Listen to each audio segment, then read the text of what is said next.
ಪ್ರೀತಿಯ ಓದುಗ ಬಂಧುಗಳಿಗೆ ಈ ನಿಮ್ಮ ಶಿಲ್ಪ ಎಂ ಶಿವಪಾರು ಮಾಡುವ ನಮಸ್ಕಾರಗಳು. ಕಲ್ಯಾಣ ಪ್ರೇಮ ಕಲ್ಯಾಣ ಭಾಗ 2 33ನೇ ಸಂಚಿಕೆ. ಸತೀಶ್, ಸುಜಾತ ಅಮ್ಮ ಸರಸಮ್ಮ ರುದ್ರಪ್ಪರ ಮನೆಗೆ ತಲುಪಿದ್ದರು. ಆರ್ಯ ಕೂಡ ಬಂದು ತಲುಪಿದ್ದ. ರುದ್ರಪ್ಪರು ದೀಪು ಜೊತೆ ಹಜಾರಕ್ಕೆ ಬಂದಾಗ ಸತೀಶ ಮೇಲೆದ್ದವ. ಸುಜಾತ ಕೈ ಚಿವುಟಿ ಎದ್ದು ನಿಲ್ಲಲು ತಿಳಿಸಿದ್ದ. ಅವಳು ಕೂಡ ನಿಂತಳು. ರುದ್ರಪ್ಪರು ಸರಸಮ್ಮನ ಮಾತಾಡಿಸಿ ಸುಜಾತ ಸತೀಶರನ್ನು ಕೂರಲು ಹೇಳಿದರು. ಸುಜಾತ ಕುಳಿತರು. ಸತೀಶ ಕೂರದೆ ನಿಂತೇ ಇದ್ದ. "ಏನ್ ಸರಸಕ್ಕ, ಅಪರೂಪಕ್ಕ ಇತ್ತ ಕಡೀಕ ಬಂದಿದ್ದೀರಿ, ಏನ್ ವಿಷ್ಯ" ಎಂದು ಕೇಳಿದವರಿಗೆ ದೀಪು ಸೀಮಂತಕ್ಕ ಬರಕ ಆಗ್ಲಿಲ್ಲ, ಒಸಿ ಆರೋಗ್ಯ ಸರಿ ಇರ್ನಿಲ್ಲ, ಅದ್ಕ ಈಗ ನೋಡ್ಕಂಡು ಮಾತಾಡಿಸ್ಕಂಡ್ ಹೋಗುಮ ಅಂತ ಬಂದೋ ಎನ್ನುತ್ತಾ ದೀಪುವನ್ನು ಹತ್ತಿರ ಬರುವಂತೆ ಕಣ್ಣಲ್ಲೇ ಸನ್ನೆ ಮಾಡಲು ದೀಪು ಅವರ ಪಕ್ಕದಲ್ಲಿ ಕುಳಿತಳು. ಅವಳ ಕೆನ್ನೆ ನೇವರಿಸಿ ನೆಟಿಕೆ ತೆಗೆದು ಹಣ್ಣುಗಳಿದ್ದ ಬ್ಯಾಗು ಅವಳ ಕೈಗಿಟ್ಟರು. "ಇದೆಲ್ಲ ಯಾಕೆ ತರೋದಕ್ಕೆ ಹೋದ್ರಿ ಅಮ್ಮ" ಎಂದಳು. "ನೀನು ನಂಗೂ ಅಕ್ಕ ಅಲ್ವಾ ದೀಪಕ್ಕ, ಬ್ಯಾಡ ಅಂತೀಯಾ" ಎಂದ ಸತೀಶ. "ಇಲ್ಲ ಅಂತೀನೇನೋ ಸತಿ, ನೀನು ನನ್ನ ತಮ್ಮನೇ" ಎನ್ನಲು ಸತೀಶ ಆರ್ಯನ ನೋಡಿ ತುಟಿ ಕೊಂಕಿಸಲು ಆರ್ಯ ಕೂಡ ತುಟಿ ಕೊಂಕಿಸಿದ್ದ. ಆದಿ ಇಬ್ಬರ ಮೊಗ ನೋಡಿ ಇನ್ನೆಷ್ಟು ದಿನ ಇವರ ಮುನಿಸು ಎಂದುಕೊಂಡ. ಸಪ್ತಾರು ಪ್ರಿಯ ಜೊತೆ ಕಾಫಿ ಬೋಂಡ ತಂದು ಎಲ್ಲರಿಗೂ ನೀಡಿ ಸತಿ ಪಕ್ಕ ಬಂದವರು "ಸತೀಶ, ಯಾವಾಗ ನಿಮ್ಮ ಕೋಪ ತಾಪ ಕಡಿಮೆ ಆಗೋದು" ಎಂದರೆ ಅವ ಆರ್ಯನ ನೋಡಿ "ಗೊತ್ತಿಲ್ಲ ಅಮ್ಮ, ಆದ್ರೆ ನಾನಾಗಿ ನಾನು ಅವನ ಮಾತಾಡ್ಸೋದಿಲ್ಲ" ಎಂದರೆ ಸಪ್ತರು ಆರ್ಯನತ್ತ ನೋಡಿದ್ದರು. "ನಾನೂ ಅಷ್ಟೇ" ಎಂಬಂತೆ ನೋಡಿದ್ದ. ರುದ್ರಪ್ಪರು ಕೂಡ ಇಬ್ಬರನ್ನು ನೋಡಿ ಸುಮ್ಮನಾದರು. ಇಬ್ಬರ ನಡುವಿನ ಕೋಪತಾಪ ಎರಡು ಕುಟುಂಬ ಇರಲಿ ಎಲ್ಲರಿಗೂ ಗೊತ್ತು, ಆದರೆ ಅದು ಅವರಿಬ್ಬರ ನಡುವೆ ಮಾತ್ರ ಇದೆ. ರುದ್ರಪ್ಪರಿಗೆ ಎಲ್ಲವೂ ತಿಳಿದಿದೆ. ಅನಾವಶ್ಯಕವಾಗಿ ಅವರು ಮಕ್ಕಳ ವಿಷಯಕ್ಕೂ ತಲೆ ಹಾಕುವುದಿಲ್ಲ. ಅವರ ಸ್ವಾತಂತ್ರ್ಯ ಅವರಿಗಿದೆ. ಒಂದಷ್ಟು ಮಾತಾಡಿ ಹೊರಡೋದಾಗಿ ಹೇಳಿ ಹೊರಗೆ ನಡೆದರು. ಸಪ್ತ ಆದಿ ಹಿಂದೆಯೇ ಹೊರಗೆ ಬಂದು ಆದಿ ಸತೀಶ್ ಪಕ್ಕ ಹೋದವ "ಏನೋ ಸತಿ, ನಿನ್ನ ಮತ್ತೆ ನಿನ್ನ ದೋಸ್ತ್ ಕತೆ, ಇನ್ನೆಷ್ಟು ವರ್ಷ ಹೀಗೆ ಪುಟ್ಟ ಮಕ್ಕಳ ಹಾಗೆ 2, 3 ಬಿಟ್ಟು ಇರ್ತೀರಿ" ಎಂದರೆ "ನಿನಗೂ ಗೊತ್ತಲ್ಲ ಆದಿ, ಅವತ್ತು ಏನಾಯ್ತು ಅಂತ" "ನಾನ್ಯಾಕೆ ಮಾತಾಡಿಸ್ಲಿ, ಅವನೇ ಮಾತಾಡಿಸ್ಬೇಕು, ನನ್ನ ಅಲ್ಲಿವರ್ಗೂ ನಾನು ಮಾತಾಡ್ಸಲ್ಲ, ಹೀಗೇ ಇರ್ತೀನಿ" ಎಂದ ಸತಿ. ಆದಿ ಹಣೆ ತೀಡಿಕೊಂಡ. ಸುಜಾತ ಸರಸಮ್ಮ ಇಬ್ಬರನ್ನು ಬೈಕ್ನಲ್ಲಿ ಕೂರಿಸಿಕೊಂಡು ಸತಿ ಹೊರಟ. ಸುಜಾತ ಹಿಂದೆ ತಿರುಗಿ ನೋಡಿದಳು. ಆರ್ಯ ಮುಂಬಾಗಿಲಿಗೆ ಬಂದಿದ್ದ. ಅವನ ಮೊಗದಲ್ಲಿ ನಗುವಿತ್ತು. ಸತಿ ಮೊಗದಲ್ಲೂ ನಗುವಿತ್ತು.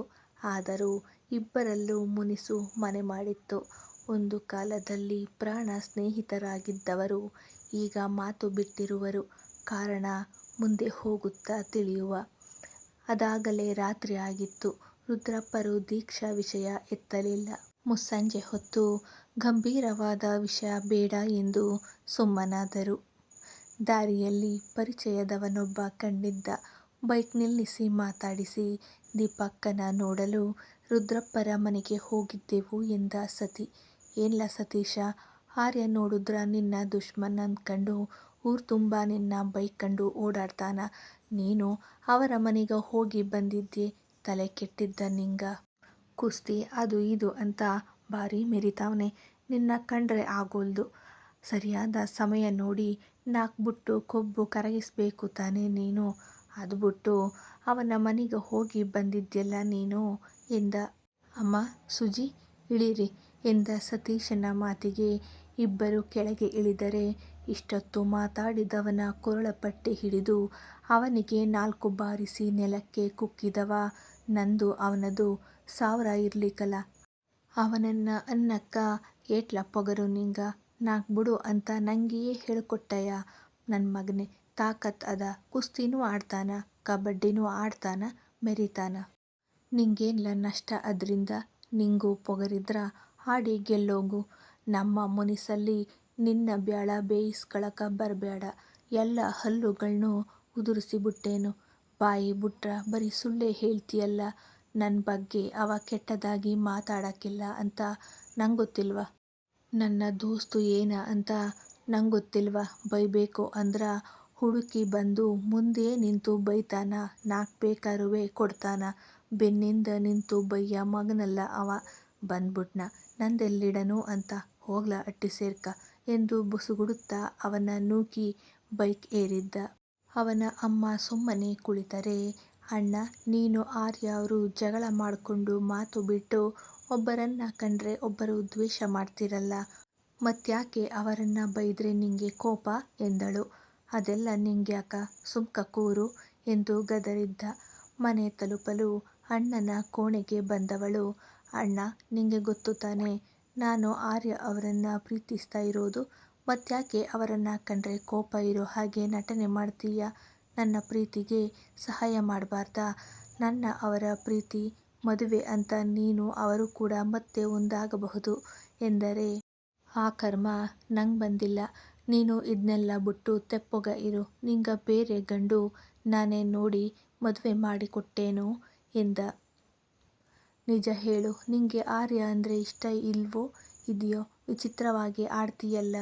ಮೊದಲು ಚಡ್ಡಿ ದೋಸ್ತ್ ಆಗಿದ್ರಿ, ನಂತರ ಯಾವುದೋ ವಿಷಯಕ್ಕೆ ಕಿತ್ತಾಡಿಕೊಂಡು ದೂರ ಆದ್ರಿ, ಮಾತು ಬಿಟ್ರಿ. ಅವರ ನೆರಳು ಕಂಡ್ರೂ ಆಗೋಲ್ಲ ಅನ್ನೋ ಹಾಗೆ ನಡ್ಕೋತೀಯ. ಅವರನ್ನ ಯಾರಾದ್ರೂ ಬೈದ್ರೆ ಹೊಡಿತೀಯ. ನಾನು ಅವರನ್ನ ಪ್ರೀತಿಸ್ತಾ ಇದ್ದೀನಿ ಅಂದ್ರೆ ಕೋಪ ಮಾಡ್ಕೋತೀಯ. ಸರಿಯಾಗಿ ಹೇಳು, ನಿನ್ನ ಮನಸ್ಸಲ್ಲಿ ಏನಿದೆ ಅಂತ.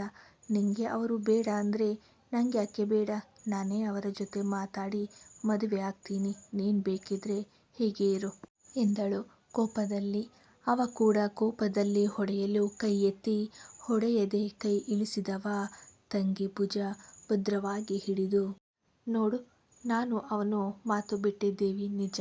ಹಾಗಂತ ಅವನನ್ನ ನಾನು ದ್ವೇಷ ಮಾಡಕ್ಕಾಗಕ್ಕಿಲ್ಲ. ಅವ ನನ್ನ ಪ್ರಾಣ ದೋಸ್ತು. ಏನೇ ಇದ್ರೂ ಅದು ನಮ್ಮ ಮಧ್ಯೆ ಇರ್ತದ. ಯಾರು ತಲೆ ಹಾಕಂಗಿಲ್ಲ. ಅರ್ಥ ಆಯ್ತಾ? ಅವನ್ನ ಯಾರಾರ ನನ್ನ ಮುಂದ ಬೈದ್ರ ಅವ್ರ ಮೂತಿಲಿ ರಕ್ತ ಬರಂಗ ಚಚ್ಚಿಯೇ ಕಳಿಸದು ನಾನು.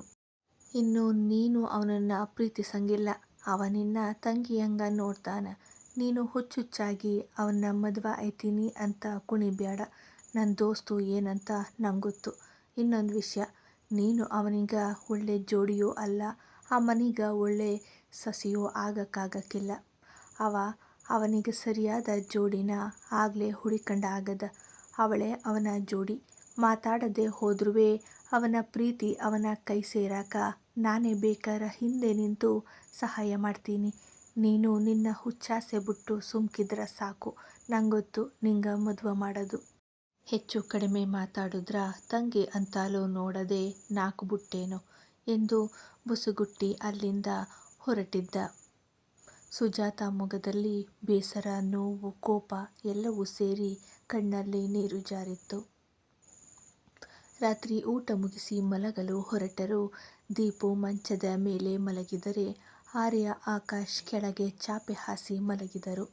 ಆದಿ ದೀಪು ಪಕ್ಕದಲ್ಲಿ ಮಲಗಲು ದೀಪು ಅವನ ತೋಳ ಮೇಲೆ ತಲೆ ಇಟ್ಟಿದ್ದಳು. ಆರ್ಯ ಆಕಾಶನ ಮೇಲೆ ಕಾಲು ಕೈ ಏರಲು, ಅಯ್ಯೋ ಆರ್ಯಣ್ಣ, ನನ್ನ ಮೈಕೈಯೆಲ್ಲ ಹೋಯ್ತು. ನಿನ್ ಕೈ ಕಾಲು ಭಾರ ಅಣ್ಣಯ್ಯ, ನೀನು ದೂರ ಮಲ್ಕೋ ಎಂದು ಬೊಬ್ಬೆ ಹೊಡೆದಿದ್ದ. ಇಲ್ಲ ತಮ್ಮಯ್ಯ, ಮೈಕೆ ನೋವು, ನಿನ್ಮೇಲ ಕಾಲು ಏರುದ್ರ ಹಗುರಾಯ್ತದ ಎಂದರೆ, ಆದಿ ಅಣ್ಣಯ್ಯ, ನಾನ್ ಮೇಲ್ ಮಲಗ್ತೀನಿ. ಅಣ್ಣನ ಭಾರ ತಡಿಯಕ್ಕಾಗದಿಲ್ಲ. ನೀನು ಕೆಳಗೆ ಬಾ ಎಂದ. ದಿನ ಅವನ ಪಕ್ಕದಲ್ಲೇ ಅಲ್ವಾ ನೀನು ಮಲಗೋದು? ಸುಮ್ನೆ ಮಲಗು. ನೀನು ನಿದ್ದೆ ಬಂದ ಮೇಲೆ ಅವನ ಹಾಗೆ ಕೈಕಾಲು ಹಾಕ್ತೀಯ. ನಿನ್ನ ಹೇಗೆ ಅಕ್ಕನ ಪಕ್ಕ ಮಲಗಿಸೋದು? ಆಮೇಲೆ ಅವಳಿಗೆ ಪಾಪುಗೆ ಪೆಟ್ಟು ಮಾಡಿದ್ರೆ ಕಷ್ಟ ಅಲ್ವಾ? ಮಲಗೋ ಎಂದ ಆದಿ. ದಿನ ನೀನು ಕೂಡ ನನ್ನ ಇನ್ನೊಂದು ಬದಿಯಲ್ಲಿ ಮಲಗ್ತಾ ಇದ್ದೆ ಅಲ್ವಾ? ಆರ್ಯಣ್ಣ ಕೈಕಾಲು ಹಾಕಿದ್ರೆ ನೀನು ಕಾಲು ಸರಿಸಿ ನನ್ನ ನಿನ್ನ ಪಕ್ಕ ಎಳೆದುಕೊಂಡು ಮಲಗಿಸಿಕೊಳ್ತಿದ್ದೆ, ಅಮ್ಮನ ಹಾಗೆ. ಆದ್ರೆ 3 ದಿನದಿಂದ ಪೈಲ್ವಾನ್ ಕಾಟದಿಂದ ಕಾಲು ಕೈ ಎಲ್ಲ ನೋವು ಎಂದು ದೂರಿನ ಧ್ವನಿಯಲ್ಲಿ. ದೀಪು ಇಬ್ಬರ ಮಾತಿಗೆ ನಕ್ಕವಳು. ಆರ್ಯ, ಏನೋ ಇದು, ಪಾಪ ಕಣೋ ಅವನು, ಯಾಕಷ್ಟು ಕಾಟ ಕೊಡ್ತೀಯ? ಅವನೇ ನಿನ್ನ ಪಕ್ಕ ಮಲಗೋದಕ್ಕೆ ಇಷ್ಟು ಹೆದರ್ತಾನೆ. ಮದುವೆ ಆದಮೇಲೆ ಹೇಗೋ ನಿನ್ನ ಹೆಂಡತಿ ನಿನ್ನ ಪಕ್ಕ ಮಲಗೋದು ಇಲ್ಲ, ಹೆದರಿ ಓಡೋಗ್ತಾಳೆ ಅಷ್ಟೇ ಪೈಲ್ವಾನ್ ಕಾಟಕ್ಕೆ ಎಂದರೆ, ನನ್ನ ಹೆಂಡರು ಹಾಗೆಲ್ಲ ಮಾಡೋಕ್ಕೆಲ್ಲ ಬಿಡು, ಪಾಪದ್ದು, ನನ್ನಿಂದ ದೂರ ಸರಿಯೋದು ಇಲ್ಲ, ಗುಬ್ಬಿ ಮರಿಯಂಗ ಮುದುರಿ ಎದೆಗೂಡಲ್ಲಿ ಸೇರ್ಕೊಂಡು ಮಲಿಕಬಿಡುತ್ತ ಎಂದ ನಗುತ್ತ. ಓಹೋ ನೋಡಪ್ಪ, ಈಗಲೇ ಹೆಂಗೆ ಹೇಳ್ತಿದ್ದಾನೆ ಕಳ್ಳ, ಈಗಲೇ ಹೀಗೆ, ಮದುವೆ ಆದಮೇಲೆ ಇನ್ನು ಹೇಗೋ. ದೀಪು ಸಹಜವಾಗಿ ರೇಗಿಸಿದಳು. ಸುಮ್ಮನಿರೇ ದೀಪಕ್ಕ, ಅದೆಲ್ಲ ನೆನಪು ಮಾಡಬೇಡ, ಈ ವಯಸ್ಸಲ್ಲಿ ನಿದ್ದೆ ಬರೋದೇ ಕಷ್ಟ. ನೀನು ಮದುವೆ ಹೆಂಡತಿ ನಿದ್ದೆ ಅಂದರೆ ನನ್ನ ಕತೆ ಏನಾಗಬೇಡ. ಆಮೇಲೆ ಈಗಲೇ ನನ್ನ ಬಾವಿ ಮಾವನ ಮನೆಗೆ ನುಗ್ಗಿ ಹೋಗೋಣ ಅನಿಸತ್ತೆ. ಆಮೇಲೆ ನಮ್ಮ ಸಿಂಹಪ್ಪನ ಗತ್ತು ಏನಾಗಬೇಡ ಎಂದ. ದೀಪು ದಿಂಬೊಂದನ್ನು ತೆಗೆದು ಅವನ ಮೇಲೆ ಹಾಕಿದವಳು, ಮಗನೇ, ಈ ಹೊತ್ತಲ್ಲಿ ಬರೀ ಹೊಸಿಲು ದಾಟು ಸಾಕು, ಆಮೇಲೆ ಮಾತಾಡು ಎಂದಳು. ಅದು ಸಾಧ್ಯವಾ ಅಕ್ಕಯ್ಯ, ಚಿಲ್ಕ ತೆಗೆದ್ರೆ ಸಾಕು, ಪಿಟಿ ಮೇಷ್ಟ್ರು ಬಂದಂಗೆ ಬರ್ತಾರಲ್ಲ ಸಿಂಹಪ್ಪನವರು, ಅವರ ಕಣ್ಣು ತಪ್ಪಿಸಿ ಒಂದು ಹೆಜ್ಜೆ ಇಡೋಕ್ಕೆ ಸಾಧ್ಯವಾ, ಏನೋ ಬಿಲ್ಡಪ್ ತಗೊಳವ ಅಂತ ಹಂಗಂದು ಅಷ್ಟೇ, ನೀನು ಮಲಿಕೋ ಜೋ ಜೋ ಲಾಲಿ ಎಂದರೆ ದೀಪು ಜೋರಾಗಿ ನಕ್ಕಿದ್ದಳು. ಬೆಳಗ್ಗೆ ಸಪ್ತರು ಎದ್ದು ಸ್ನಾನ ಮುಗಿಸಿ ಮಕ್ಕಳ ಕೋಣೆಗೆ ಬಂದಿದ್ದರು. ಆದಿ ಅಂಗಾತ ಮಲಗಿದ್ದರೆ ಅವನ ತೋಳ ಮೇಲೆ ದೀಪು ಮಲಗಿದ್ದಳು. ಅಕ್ಕ ತಮ್ಮನ ಬದಲು ಅಣ್ಣ ತಂಗಿಯಂತೆ ಕಂಡರು. ಆ ಕ್ಷಣ ನಿಂತಲ್ಲೇ ದೃಷ್ಟಿ ತೆಗೆದರು. ಗಂಭೀರತೆಯಲ್ಲಿ ಅಪ್ಪನೇ ಅವ, ತುಂಟಾಟ ತರಲೆ ಕೂಡ ಮಾಡುವ, ಆದರೆ ಹೆಚ್ಚು ಗಂಭೀರತೆಯ ಸೋಗಿನಲ್ಲೇ ಇರುವುದು, ಹಾಗೆ ತಾಳ್ಮೆಯಲ್ಲಿ ತಮ್ಮನ್ನೇ ಹೋಲುವ ಎಂದು ಯೋಚಿಸಿ ಆದಿಯ ಕಿವಿ ಬಳಿ ಬಾಗಿ, ಆದಿ ಎದ್ದೇಳೋ ಎಂದರಷ್ಟೇ. ಹಾ ಅಮ್ಮ ಎನ್ನುತ್ತಾ ಕಣ್ಣು ತೆರೆದಿದ್ದ. ಕಣ್ಣು ತೆರೆದವನಿಗೆ ಕಂಡಿದ್ದು ಮಹಾಗೌರಿ ಮಾತೆಯಂತೆ. ಅಮ್ಮ ಮುಗುಳು ನಕ್ಕವ. ದೀಪು ತಲೆಯ ಮೆಲ್ಲನೆ ದಿಂಬಿನ ಮೇಲೆ ಇರಿಸಿ ಹೊದಿಕೆ ಹೊದಿಸಿ ಹಾಸಿಗೆಯಿಂದ ಇಳಿದು ಅಮ್ಮನ ಭದ್ರವಾಗಿ ಅಪ್ಪಿಕೊಂಡು ಗುಡ್ ಮಾರ್ನಿಂಗ್ ಅಮ್ಮ ಎಂದ. ಗಬ್ಬ ಹೋಗೋ, ಮುಖ ತೊಳೆದುಕೋ ಎಂದರೆ ನಕ್ಕು ಅಲ್ಲಿಂದ ಹೊರಗೆ ನಡೆದ. ಚಿಕ್ಕವರ ನೋಡಿದ್ದರು. ಆರ್ಯ ಶರ್ಟ್ ತೆರೆದಿಟ್ಟು ಬರೀ ಶಾರ್ಟ್ ಧರಿಸಿ ಬೋರಲಾಗಿ ಮಲಗಿದ್ದ. ಆರ್ಯನ ಮೇಲೆಯೇ ಕೈಕಾಲು ಹಾಕಿ ಮಲಗಿದ್ದ ಆಕಾಶ. ಮಗನ ಅವತಾರ ನೋಡಿ ಹಣೆಗೆ ಪುಟ್ಟ ಪೆಟ್ಟು ಕೊಟ್ಟುಕೊಂಡವರು ಬೆಳಗ್ಗೆಯಿಂದ ರಾತ್ರಿವರೆಗೂ ಪಂಚೆ ಉಟ್ಟು ಓಡಾಡೋದು, ಮಲಗುವಾಗ ಶಾರ್ಟ್ಸ್ ಹಾಕಿ ಶರ್ಟ್ ತೆರೆದು ಈ ಅರೆಬೆತ್ತಲೆ ಅವತಾರದಲ್ಲಿ ಮಲಗೋದು, ವಿಚಿತ್ರ ನನ್ನ ಮಗ ಎಂದುಕೊಂಡವರು ಆಕಾಶನ ಕೈಕಾಲುಗಳ ಮೆಲ್ಲನೆ ಜರುಗಿಸಿ ಅವನಿಗೆ ಹೊದಿಕೆ ಹೊದಿಸಿ ಆರ್ಯನ ಪಕ್ಕ ಹೋದವರು. ಆರ್ಯ ಎದ್ದೇಳೋ, 5 ಗಂಟೆ ಆಯ್ತು ಎಂದು ಕೆನ್ನೆ ತಟ್ಟಲು ಅವರ ಕೈ ತನ್ನ ಕೆನ್ನೆ ಕೆಳಗೆ ಹಾಕಿಕೊಂಡು ಮಲಗಿದ. ಅವನ ರೀತಿಗೆ ನಗು ಬಂದಿತ್ತು. ಬೆಳಗ್ಗೆಯಿಂದ ರಾತ್ರಿವರೆಗೂ ಅಪ್ಪನಂತೆಯೇ ನಾಲ್ಕಾಳಿನ ಕೆಲಸ ಮಾಡುವ ಗಟ್ಟಿಗ. ಕೋಪದಲ್ಲಿ ಅಪ್ಪನ ಪಡಿಯಚ್ಚು, ಮಾತಲ್ಲಿ ತಂಟೆಕೋರ, ರಾತ್ರಿ ಹೊತ್ತು ಪುಟ್ಟ ಕಂದನಾಗಿ ಬಿಡುವ. ಪಾಪ ನೆನ್ನೆ ಅದೆಷ್ಟು ಕೆಲಸ ಮಾಡಿ ದಣಿದಿರುವನೋ ಎಂದು ಒಮ್ಮೆ ಅವನ ತಲೆ ನೇವರಿಸಿ ಅವನ ಕೆನ್ನೆ ಕೆಳಗೆ ಸೇರಿಕೊಂಡ ಕೈ ಬಿಡಿಸಿಕೊಂಡು, ಎದ್ದೇಳೋ, ಆಗ್ಲೇ ಅಪ್ಪಾಜಿ ಗದ್ದೆ ಕಡೆ ಹೋದ್ರು ಎನ್ನಲು ತಟ್ಟನೆ ಕಣ್ಣು ಬಿಟ್ಟು ಎದ್ದು ಕುಳಿತ. ನಕ್ಕ ಅಮ್ಮನ ಕಣ್ಣು ಬಿಟ್ಟು ನೋಡಿದವ, ಅಮ್ಮ ಮುದ್ದು ಅಮ್ಮ, ಅಪ್ಪಾಜಿ ಮುಂದೆ ಹೀಗೆಲ್ಲ ನಗಬೇಡ, ಮತ್ತೆ ಲವ್ ಆಗಿಬಿಡುತ್ತೆ ನಿನ್ಮೇಲೆ ಎಂದವನ ಕೆನ್ನೆಗೆ ತಿವಿದು, ನಿದ್ದೆಗಣ್ಣಲ್ಲೂ ಇದೇ ನಿಂದು, ಎದ್ದು ಬಾ ಎಂದವರ ಮಡಿಲಿಗೆ ತಲೆ ಹಾಕಿದ್ದ. ಆರ್ಯ ಸಮಯ ಆಗಿದೆ ಕಣೋ ಎಂದರು. 2 ನಿಮಿಷ ಅಮ್ಮ ಪ್ಲೀಸ್ ಎಂದ. ಸಪ್ತಾರು ಸುಮ್ಮನೆ ಕುಳಿತರು. ಆದಿ ಬಂದವ, ಅಮ್ಮ ನಾನು ಹೊರಡ್ಲಾ, ನೀನು ಚಿಕ್ಕೋನ್ ಜೊತೆ ಬರ್ತೀಯಾ ಎಂದರೆ, ಯಾಕೆ ಬಂದ್ಬಿಡು, ಆಮ್ಯಾಕ್ ಸಿಂಹಪ್ಪ ಚಿಕ್ಕ ಮೊಗ ಚಿಕ್ಕ ಕೂಸು ಇನ್ನೂ ನಿದ್ದೆ ಆಗಿಲ್ಲ ಅಂತ ಅಣುಕಿಸ್ಲಿ ಅಂತ್ಯಾ, ಇರ್ಲ ದೊಡ್ಡೋನೆ, ಒಂದೇ ನಿಮಿಷ ಬಂದ್ಬಿಟ್ಟು ಹೋಗವ ಎಂದು ಎದ್ದು ನಿಂತವ. ಅಮ್ಮನ ಅಪ್ಪಿಕೊಂಡು, ಇವತ್ತು ಕಣ್ಣು ಬಿಟ್ಟಕ್ಷಣ ನಿನ್ನ ನೋಡಿದ್ಮ್ಯಾಕ ಎಲ್ಲ ಕೆಲಸ ಸಲೀಸು ಎಂದ.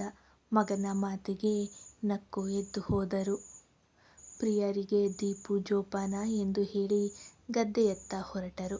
ಸಪ್ತರ ತಲೆಗೆ ಸೆರಗು ಹೊದೆಸಿದವ ಇಬ್ಬನಿ ಅಮ್ಮ ನೆಗಡಿ ಆಯ್ತದ ಎಂದಾಗ ಅವನಪ್ಪನೇ ನೆನಪಾದರು. ಆದಿ, ಪ್ರಸಾದ್, ಆರ್ಯ, ಸಪ್ತ ಗದ್ದೆ ತಲುಪಿದಾಗ ರುದ್ರಪ್ಪ, ಜಗ್ಗಪ್ಪ ಒಂದೆರಡು ಆಳುಗಳು ಇದ್ದರು. ಸಪ್ತರು ಗದ್ದೆಯರಿಗೆ ಅರಿಶಿಣ ಕುಂಕುಮ ಹಚ್ಚಿ ಧೂಪ ಬೆಳಗಿ ಪೂಜೆ ಮಾಡಿ ಒಂದು ಸಾಲು ನಾಟಿ ಮಾಡಿದ್ದರು. ಮುಂದುವರಿಯಲು ರುದ್ರಪ್ಪ ತಡೆಯಲು ಹೆಜ್ಜೆ ಮುಂದಿಡುವಷ್ಟರಲ್ಲಿ ಆರ್ಯ ಒಂದೇ ನೆಗೆತಕ್ಕೆ ಅವರತ್ತ ಓಡಿದವ. ಅಮ್ಮ ಸಾಕು, ನೀನ್ ಮೊದಲ ಪೈರು ಹಾಕುದ್ರ ಸಾಕು, ಮುಂದಕ್ಕ ನಾವು ನೋಡ್ಕತೀವಿ, ನೀನ್ ಹೊರಡು ಎಂದು ಕೈ ಹಿಡಿದು ಗದ್ದೆಯಿಂದ ಮೇಲೆ ಹತ್ತಿಸಿದ. ಅದು ರುದ್ರಪ್ಪರ ಕಾಲದಿಂದ ರೂಢಿ. ಸಪ್ತಾರ ಮದುವೆಯ ಮೊದಲ ವರ್ಷ ನಾಟಿ ಮಾಡಿದ್ದ ಫಸಲು ಸಮೃದ್ಧಿಯಾಗಿ ಬಂದಿತ್ತು. ನಂತರದ ವರ್ಷಗಳಲ್ಲಿ ರುದ್ರಪ್ಪರ ಮಾತಿನಂತೆ ಬಂದು ಪೂಜೆ ಮಾಡಿ ಒಂದಷ್ಟು ನಾಟಿ ಮಾಡಿ ಹೋಗುತ್ತಿದ್ದರು. ಉಳಿದದ್ದು ಉಳಿದವರು ಮಾಡುತ್ತಿದ್ದರು. ಈಗ ಕಳೆದ ವರ್ಷದಿಂದ ಮಗ ಕೂಡ ಅದೇ ಸಾಲಿಗೆ ಸೇರಿದ್ದ. ನಾಟಿ ಶುರು ಮಾಡಿದ್ದರು. ಸಪ್ತರು ಪ್ರಸಾದರ ಜೊತೆ ಹೊರಡಬೇಕಿತ್ತು. ಅವರಿಗೀಗಲೂ ನಾಟಿ ಮಾಡಲು ಬಾರದು.